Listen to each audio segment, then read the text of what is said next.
We made it to number 6. There's before this lecture, there's a day where I talk about the atomic bomb, and I actually listed 3 videos on the weekly email that go through how the bomb works, which I'm going to describe in class.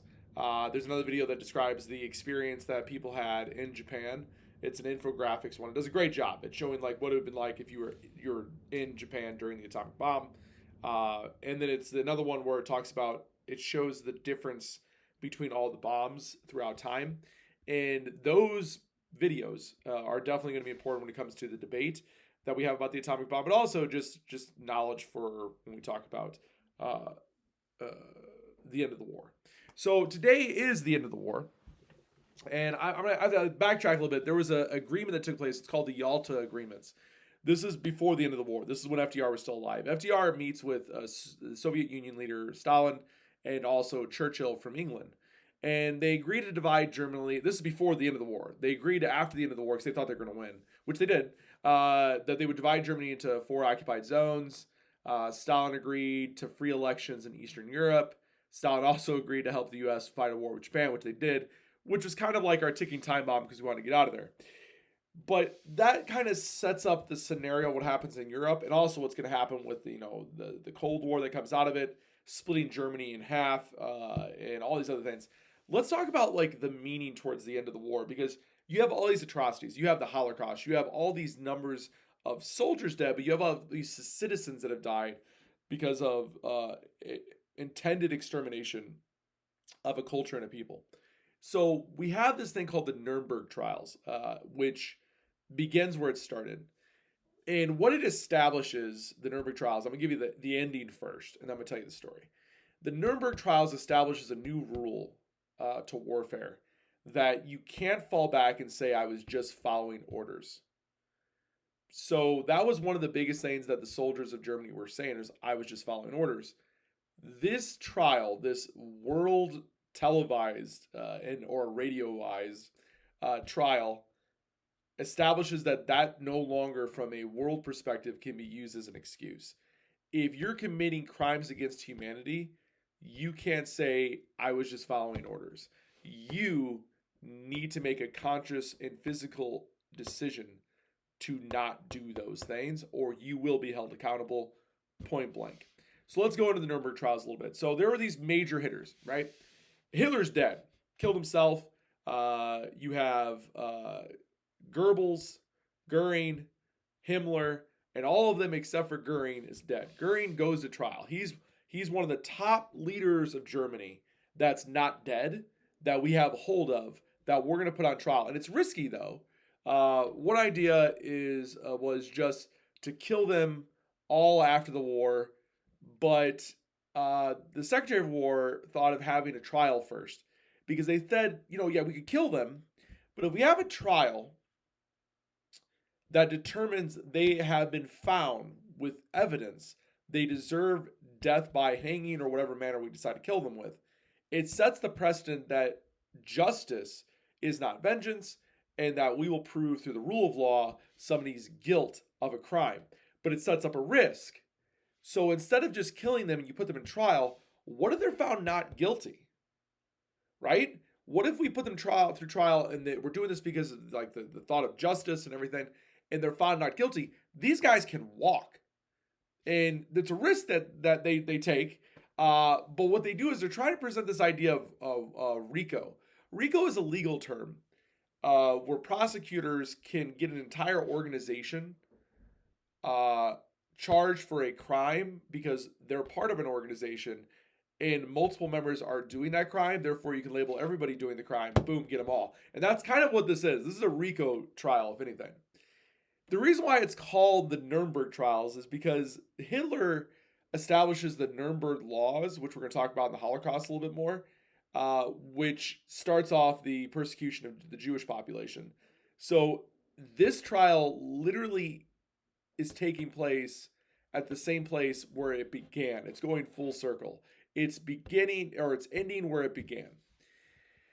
There were 22 prisoners that were indicted. This is out of a list of hundreds, but these are the top 22 that we got. And initially, They thought we're going to need lots of security because they thought the German people were going to break into this trial and try to save these 22 guys. But in retrospect, that's kind of silly because Germany was destroyed. Remember, Russia made it into Germany. The Americans made it into Germany. And we were destroying them from both sides. You're talking town after town devastated. They could care less what happened to these 22 guys at this point. They were worried about their next meal, about having water that their kids could drink, about finding any kind of work that would offer any kind of money, rebuilding their homes. Their priorities were not saving these 22 people. Here's why the Germans were their worst enemy in the situation. The Germans were one of the best document keepers of all time. They kept records on everything, which meant the prosecutors try to get these guys guilty of these high crimes of, the Holocaust, genocide. They had documents for days that showed with their own handwriting all the stuff that they did. They gave us the win on an easy platter. Now, the defense strategy for these 22 terrible people was, what? How could you can't charge my clients for war crimes? That's silly. No one's ever been charged with this before in the history of our world. And the response to that was, I'm sure the first person who was charged with murder could have made that same argument. Well, nobody else has been tried for murder, so how am I? And they're like, congratulations, you may be the first, but it sets a precedent that nobody else can do what you guys did. So that argument was, let's say, garbage right off the bat. So the prosecution used Germans propaganda. They showed the propaganda footage. They played propaganda they transcripts of radio messages. They also used propaganda pamphlets and stuff that were used in Germany at the time against the Jewish population as evidence that this was a long-term planned idea. This was not just one. They did talk about how there were certain because one of the arguments was I couldn't have fought back, right? I was following my orders. I couldn't have fought back, and the prosecution goes, you guys, Germans did fight back. There were people in Operation Valkyrie that tried to fight Hitler, and so you had a choice to do it. You chose to follow him, and there are consequences to those actions. It's one of those things where it's guilty by association. If you and your friends are hanging out and all of your friends are smoking pot and loitering, but you're not smoking pot, you're just hanging out with them, you better watch out because guilty by association, right? So the trial lasts 9 months. The defense had a moment where they thought they could get away with everything when there was a person that took the stand and started preaching. It was Goering. Goering got up there and he started preaching about the German political lifestyle, just propaganda and shenanigans. And the other 21 people were like, this guy, because they looked at Goering as their leader, right? But what turned it back was people started showing footage of the death camps, Auschwitz, Dachau, other places. And when they were going through and showing the number of bodies and the shoes and the mass burials and the cremation chambers and the gas chambers, when they started showing what it was, there was nothing you could do. Understand, this is a big undertaking. They had multiple judges from multiple countries that spoke multiple languages. They had to have translators there. They had devices that would translate words to other people. This was a big undertaking because this is multiple languages in one place. Most were sentenced to death by hanging. A handful got life sentences.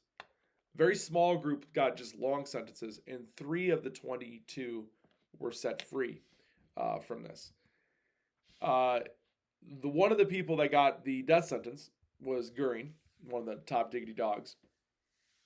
And the night before he was supposed to be hanged, he put a cyanide capsule in his mouth and killed himself. The Russian general who discovered the dead body of Goering the next day, seeing that he opted out before being being hanged, slapped and spit on the face of the dead Goering. And what happened afterwards was not justice. These men were sentenced to hang, but they were botched. The necks didn't break. Usually, when people are hanged by the state, the thing that kills them is their neck snapping. But the ropes were not tied taut. You can actually prevent the necks if you wet the rope. It'll prevent that from happening. And some of the men took 17 or 28 minutes to die, so they were botched on purpose to cause more pain than was necessary. And you could argue, well, look at all the pain they caused. I get that, but that is a human emotion that I totally empathize with. These guys were monsters; they did horrible things. But if you're going to say this was purely a clinically justice action, you would have to take that emotion out of it. And a lot of this had to do with Curry taking his life. They were upset. They felt like they were robbed, which I get. It makes sense. The big thing from this end here is the Nuremberg Trials sets up war crimes, international war crimes. It sets up this idea that you can't just say, "Oh, I was following orders." It sets up this idea that war, when done, it has certain things that you can do, regardless of your political affiliations or your whether or not you were being told to do so or not. So that's Nuremberg Trials. That's the end of the war. We're going to start talking about the Holocaust next, and it's going to get brutal. Guys, peace out. Whoa!